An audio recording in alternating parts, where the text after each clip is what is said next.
nombre es Aura Shilonen, soy, estudio cinematografía en una escuela en Puebla, que se ubica en la Ciudad de México. Tengo ahorita 21 años y yo mandé un fajo de hojas, porque aún no era un libro, a un concurso que se llama Mauricio Char y entonces recibí el primer lugar de ese concurso. Donc, je m'appelle Aura Shilonen, j'étudie dans une école de cinéma à Puebla, qui est une ville à côté de Mexico. J'ai 21 ans et j'ai envoyé un feuillet, enfin des pages imprimées, à un concours qui s'appelle Mauricio Achar et j'ai gagné le premier prix et c'est comme ça que j'ai été publiée. Y mi proceso para escribir Campeón Gabacho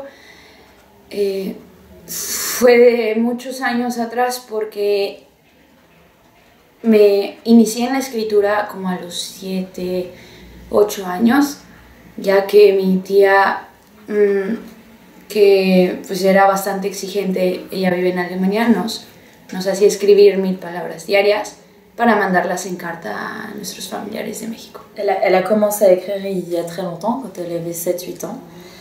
À l'époque, elle était immigrée clandestine en Allemagne et pendant 2 ans, et elle vivait chez sa tante qui était une personne très stricte et très exigeante et qui lui demandait d'écrire 1000 mots par jour à sa famille au Mexique. Y esto me llevó a tener esta disciplina para que en el futuro ya no me costara trabajo escribir. Entonces, ahorita puedo escribir 3-4 horas diarias y no necesito, bueno, no sé si todos los escritores les pase que se aburren o se van a papalotear por ahí. Donc, grâce à cette écriture quotidienne en Allemagne chez sa tante, elle a acquis une certaine discipline qui fait qu'aujourd'hui, ça lui demande absolument aucun effort d'écrire 3 ou 4 heures par jour. Et contrairement à peut-être d'autres écrivains qui auraient plus de difficultés, qui auraient besoin d'aller s'inspirer, d'aller se balader. Y bueno, Campeón Gabacho fue porque mi familia materna, que fue la que me educó, todos son artistas y entonces, viniendo de este núcleo familiar, creo que cualquier persona se instruye un poco en la escritura, en la música, en la danza, en el cine, y se me hizo más fácil escribir una novela porque podía preguntarle a mis tíos, a mi mamá, a mis abuelos, diversas cosas y ellos siempre tenían una respuesta, no siempre verdadera, pero el que no... ¿Cómo va la frase que dice lo que no sabes lo inventas? Et donc elle a grandi dans une famille, sa famille maternelle, d'artistes, d'écrivains, où c'était une initiation depuis toujours d'écrire, de faire de la musique, de faire de la danse, de s'intéresser au cinéma. Et si elle a commencé par écrire et pas par faire un film, c'est aussi parce que c'était plus facile pour elle d'interroger ses proches et de leur poser des questions, et où ils pouvaient lui apporter une réponse par rapport à son rapport, à ses questionnements sur le processus d'écriture. Et bon, ils avaient toujours une réponse, pas forcément vraie, mais ils avaient au moins une réponse. Y mi tío, que sí estudió escritura en una academia, él me daba clases particulares, pues en la casa, y él me ponía ejercicios para escribir y me dijo que escribiera desde el sexo opuesto para mejorar, para crecer en la literatura, y además él me corregía ideas o me corregía metáforas, que no me fuera a lugares comunes como hace la mayoría de las personas, que el cielo es azul, los dientes blancos. Entonces esto me ayudó muchísimo porque mi imaginación incrementó, además de que siempre he sido muy visual, y pues así está mejor. Donc ce qui l'a également aidé dans son processus, dans son rapport à l'écriture, c'est la présence de son oncle qui était prof d'écriture de manière générale, mais qui elle lui a donné des cours particuliers, qui lui donnait des exercices d'écriture.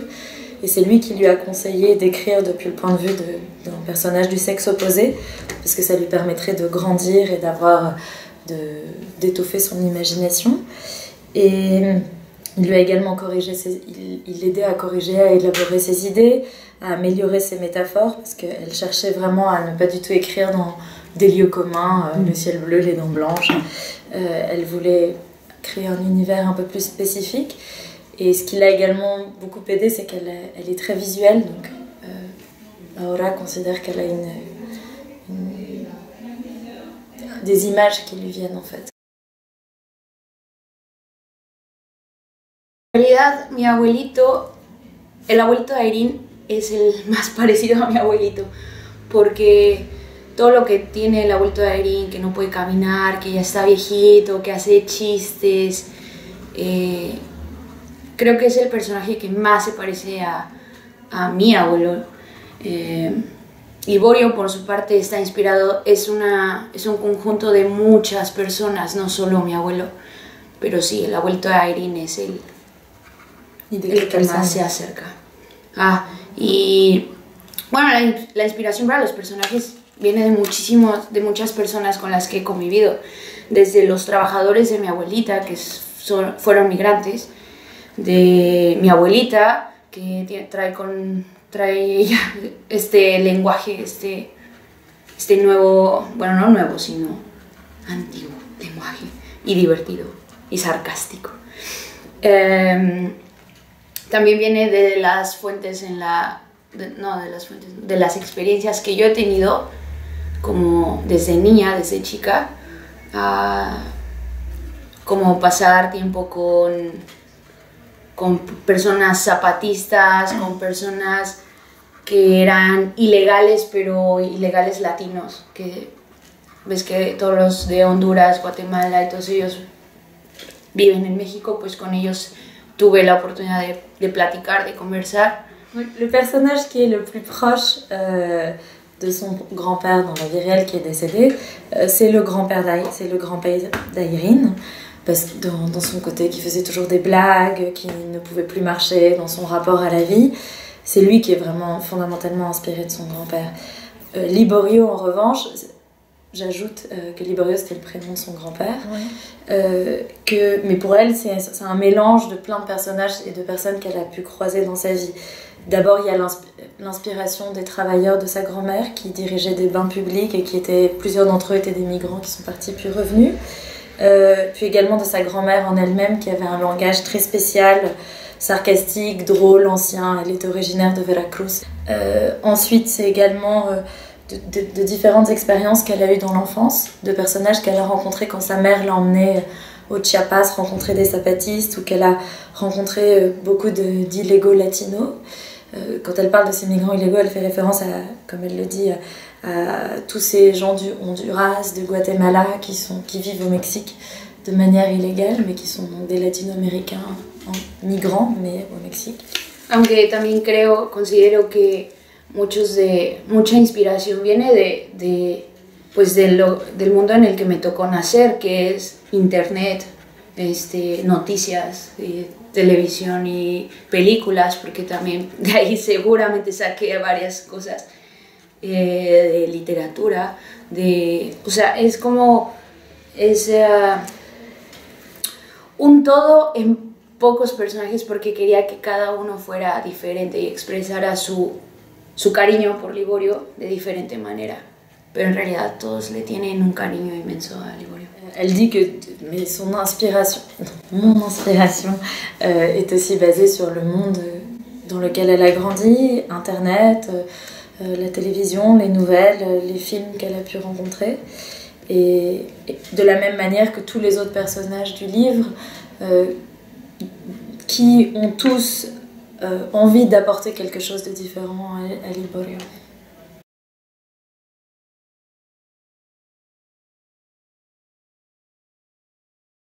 Sí, yo puse a los mexicanos grises porque además de, bueno, y latinos también, porque primero por el tono de piel, porque entre blancos y negros pues estamos los latinos que somos apiñonados, pero una manera diferente de llamarnos es de color gris, que nadie, bueno, no sé si alguien lo ha hecho, pero creo que no.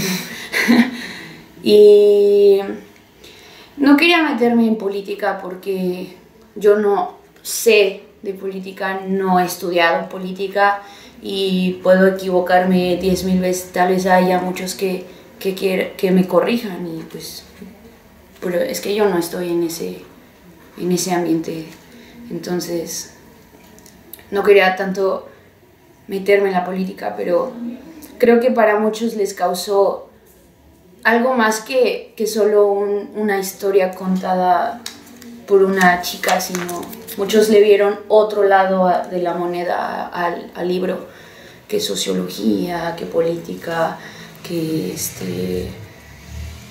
más allá de migración. O sea, fue como, ¿cómo decirlo?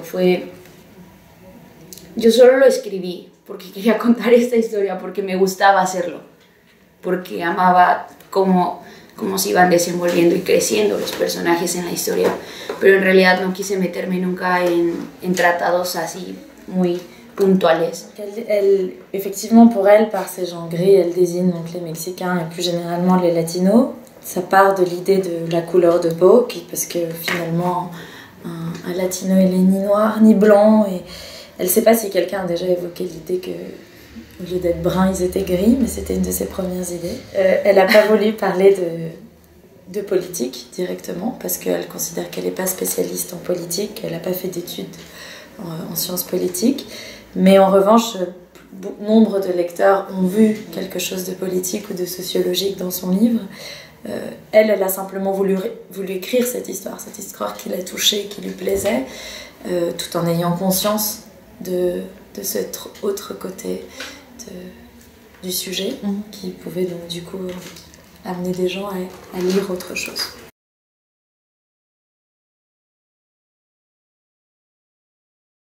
Sí, tal vez no estudio política, pero puedo escuchar y observar lo que sale en las noticias de México y todo lo que pasa en mi país.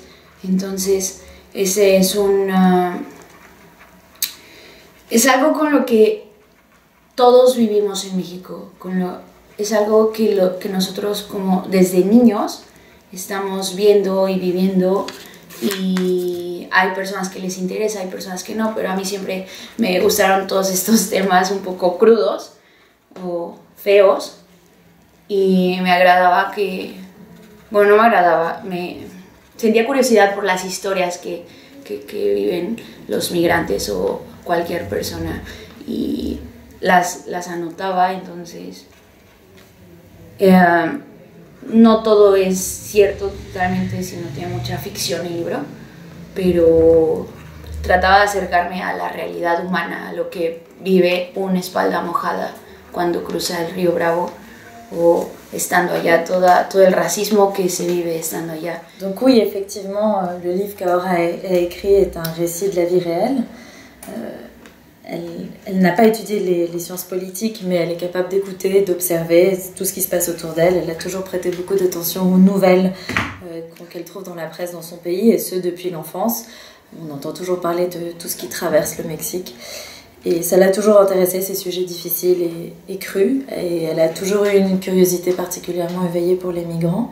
Alors bien sûr, ce livre reste une complète fiction, mais pas tout est complètement véridique, mais ce qu'elle a voulu retranscrire, c'est la réalité humaine, le ressenti d'un migrant qui traverse le Río Bravo, qui se heurte au racisme aux États-Unis. Y la parte de los policías, pues yo sí me la imaginaba así, no sé si sea, pero ahorita con las redes sociales y con todo este mundo virtual en el que vivimos, pues uno se entera de las noticias más rápido que el viento. Entonces veía videos de cómo trataban a personas en otros lugares por racismo, porque no usan la misma lengua, porque no tienen el color de piel, de ojos, de cabello, porque no tienen ropa de marca, e incluso en México nosotros mismos maltratamos a nuestros hermanos de sangre, llamándoles indios, y eso está muy mal en México, y no nos damos cuenta del dolor que podemos causar a estas personas o del sufrimiento en el que viven.